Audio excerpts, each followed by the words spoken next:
Lain nga pangandoy sa tao, kitang mga tao, in relation sa material nga butang, labi na ginang kwarta, gusto kitang madato. Gusto kitang mudaghan ang atong mga possessions or mga gihuptan nga mga kabtangan.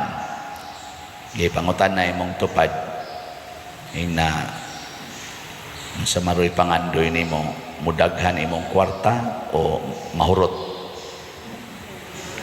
Kano pangutan na.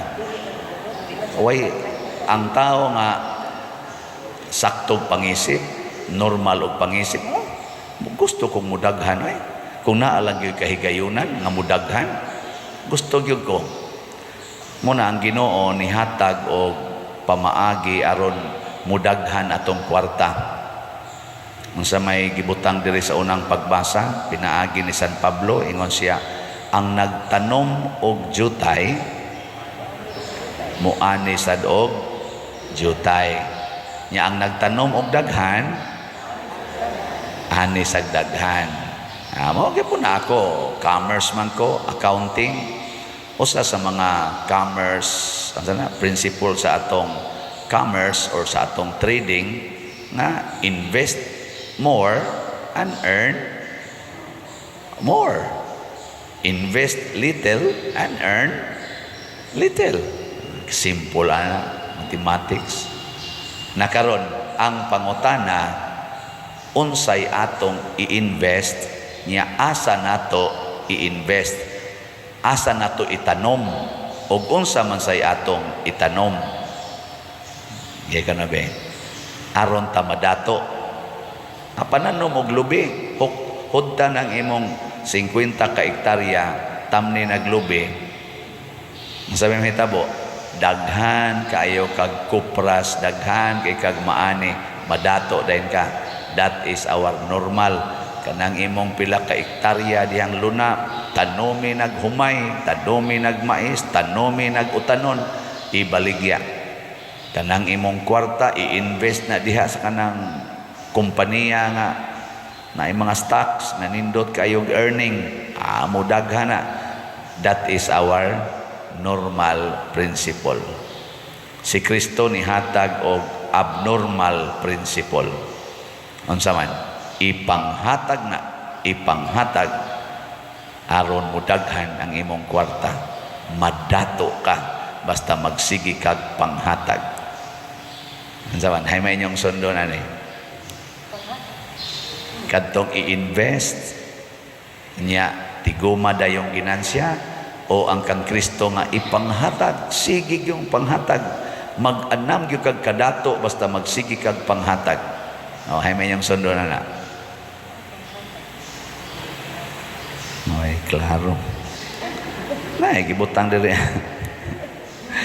Ang tao kuno nga matarong kanang nagsigig panghatag, matud pa diri kanunay siyang magpadato kaninyo aron magmahinatagon kamo sa tanang panahon og daghan niya ang magpasalamat sa Dios sa inyong gasa pinaagi kanamo.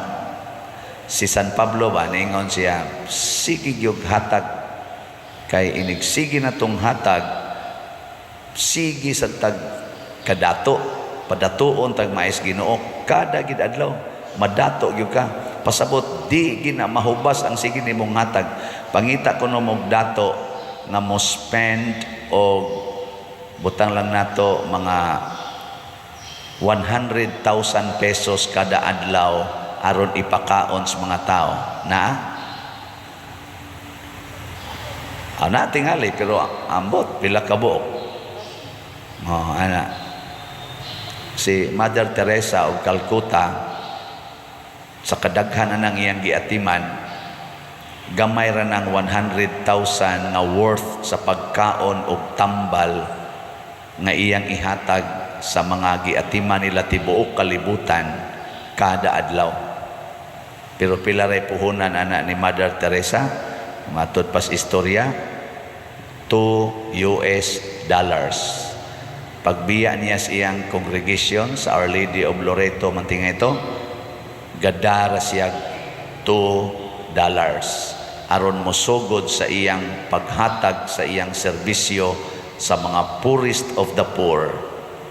Ug gikan atong adlaw nga nisugod siya alagad sa poorest of the poor, nga wa gid siya kadto yung $2 ang iyang gihurot og invest, nahimo na karon nga ambot pila na kana kay murag sobra naman tingali 1,000 ka mga centers ang ilang natukod tibuok kalibutan. Sobra na tingali na mga 100,000 or 200,000 ka tawo ang ilang giatiman nya, og mukaon lang na og tag pila expenses ros usa ka tawo nga mukaon. Butang talag 100,000 na ilang giatiman, mga bata, mga tiguang, inana. Mga pila ka kabuok, pila kay konsumo ana kada adlaw.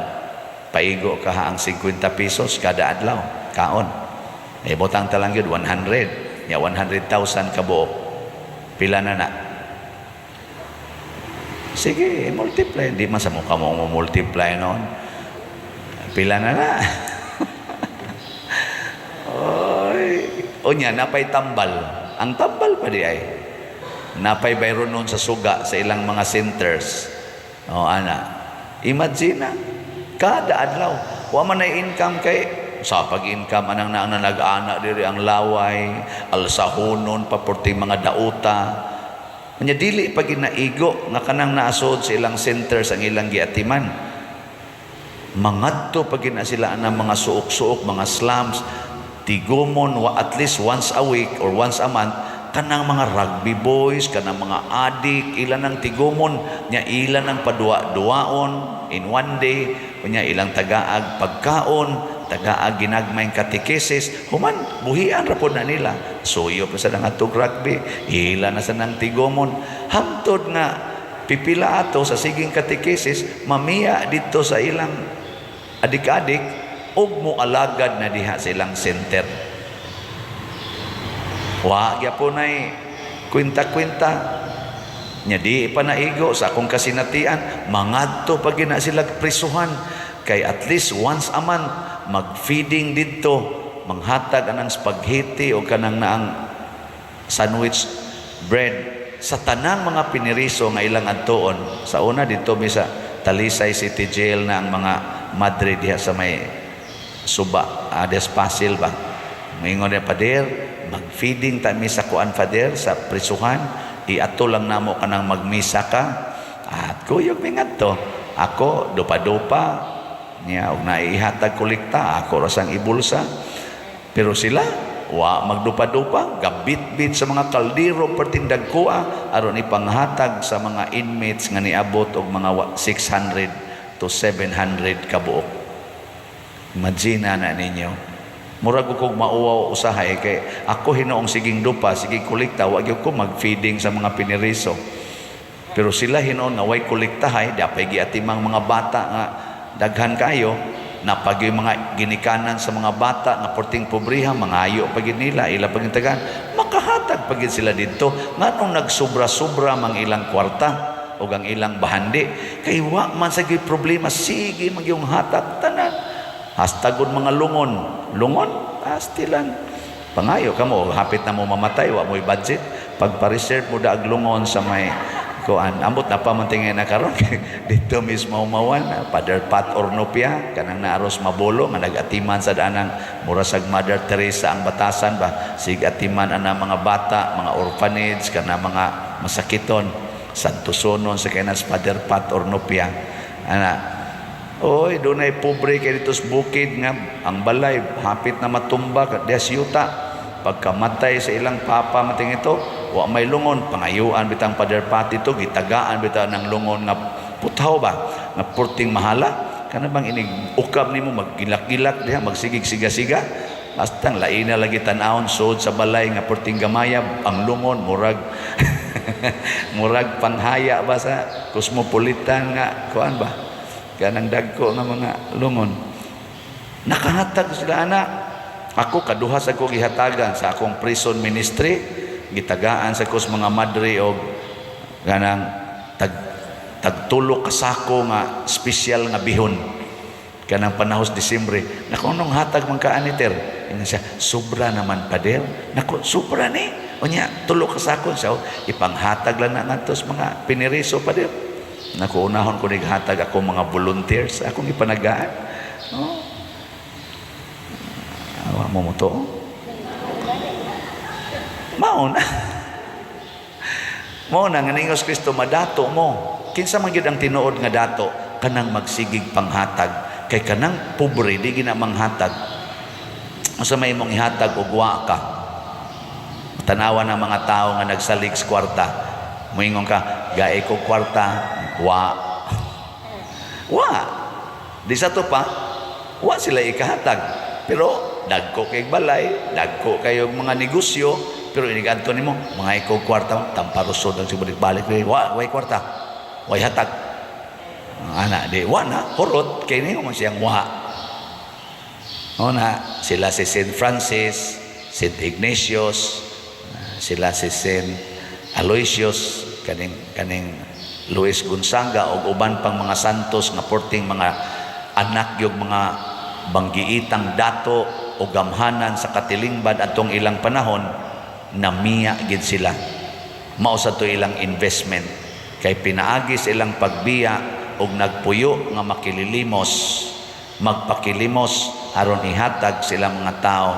Mao to'y kinadak ang bahandi nga ilang na experience gani gipakamatyan gyud ni San Luis ang pagsigig hatag ngadtos mga tao. Pasabot nag-awas-awas ang iyang grasya, siging hatag, apil ng iyang kinabuhi iyang gihatag. Muna sayong ragyod kayong mahurot ning ato mga slots. Zaman, ibaligya ang tanan ninyong katigayunan o ipalit og slot. And that is the greatest investment in life. Oh, madato gyud mo ana. Muna karon, salamat sa nagsigig palit na tog slot. Ambot gipabaligya na baka nilang ilang katigayunan. Naman gani mo message na ko usahay, Pader, gamay ray ako napalit nga slot, 2 slots ra kay bedridden naman ko Pader, na stroke ko, na stroke, bedridden, nakahuna-huna pag yung palit og 2 ka slots. Tingali iyang gingon ay nalang napalitan usa nako ka maintenance, tiguma na unya ipalit og slot. Iyang isakripisyo ang iyang mga tambal tingali aron makapalit og 2 slots. Kamo? Paghuwat mong maparalyzed. Pag ako na-touch bitaw ko sa nag-text na ko nga bedridden ko Pader, na stroke ko. Pero nipalit ko 2 ka slots. Ni ahinoy mga lagsik iglawas. Naghuwat man tingaling ma-stroke. Adto sang cancer patient, stage 4 sa cancer, malipayon kay nipalit og slot. Hangtod sa iyang pagkamatay, malipayon kay siya kay nakapalit og slot og nakapanghatag sa uban. Hangtod na gid siyang namatay, daghan kay tao na nambong, malipayon kay mga tao kasi gigingon pagka manggihatagon gid ana niya Pader. Hangtod na lang ang tanan niya hasta ang iyang kanunon, iya na lang ipanghatag. Yang sa resulta, tuwa na ginis langit. Kani si Saint Luis Gonzaga, murag nakit-an sa nisiyag usa ka nasay na santa nga Carmelite. Awahin na sa iyang kuan, mga 1600s. Nakit-an niya nga gibisita siya ni San Luis. Wala pa to masanto ba?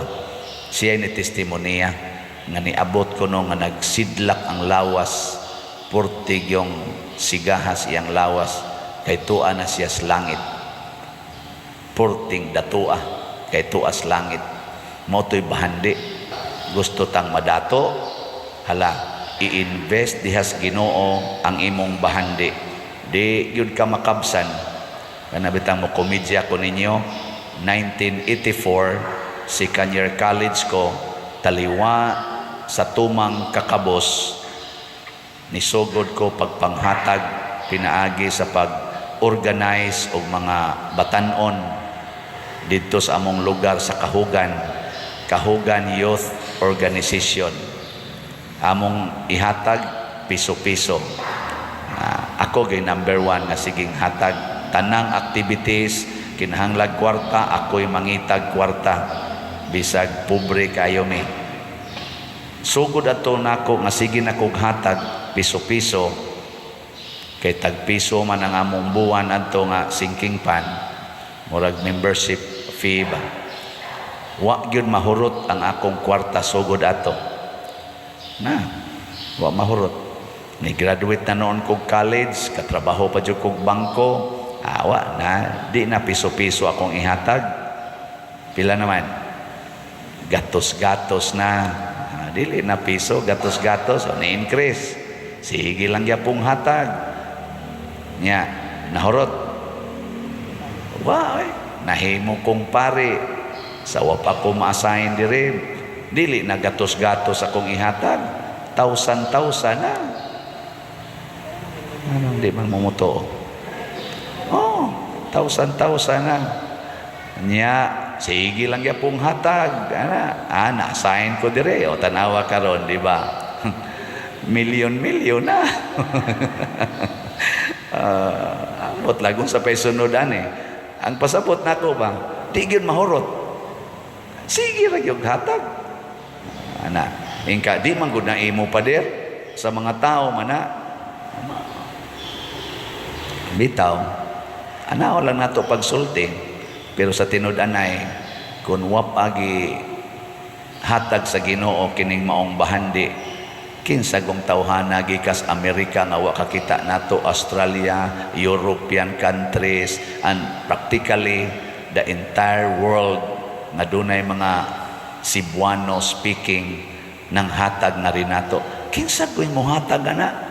O wa gid tandugas Ginoo para ihatag nganhi channel ra gid ta, rich in money as channel.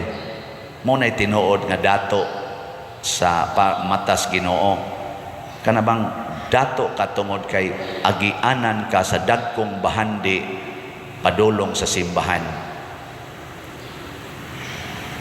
Magunsa man ang Mercedes-Benz nimo nga porting mahala or unsa pa nang kinamahalan rong sakyanan, Land Cruiser nga tag 7 million.